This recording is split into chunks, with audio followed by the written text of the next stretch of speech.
สุขสบายดีเด้อยามที่ชอบพี่น้องตอนนี้ก็ยังอยู่ให้อยู่นาคือเก่าพี่น้องนี่ยังบ่ได้มื้อนอนเทือนนอนเทือนคืนเดียว2 คืนพี่น้องหลังจากคืนเทือนใหม่เนาะเราก็บ่ได้ลงคลิปเกือบอาทิตย์พี่น้องบ่ได้ลงก็กลับมานอนนาคือเก่าพี่น้องตอนนี้ก็ยัง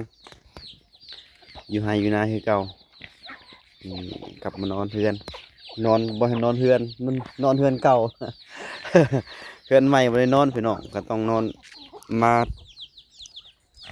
นอนหน้าให้เก่าพี่น้องให้เมียกับลูกเนาะนอนอยู่บ้าน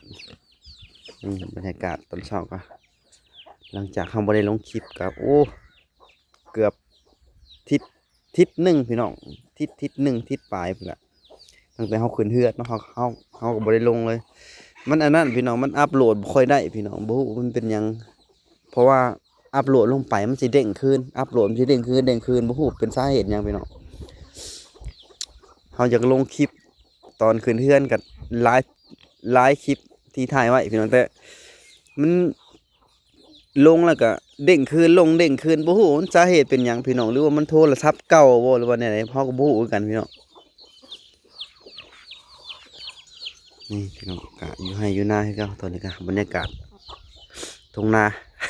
ตอนเช้าพี่น้องอากาศเย็นบอกเลยว่าเย็นตอนเช้าพี่น้องเพราะว่ายาม เอ่อตอนค่ำๆก็มันกันหนาวอยู่เนาะนี่ทักทายยามเช้าเด้อบรรยากาศก็สิประมาณนี้พี่น้องทุ่งนาของเถียงนาหน่อยหลังเก่าพี่น้อง นี่บรรยากาศ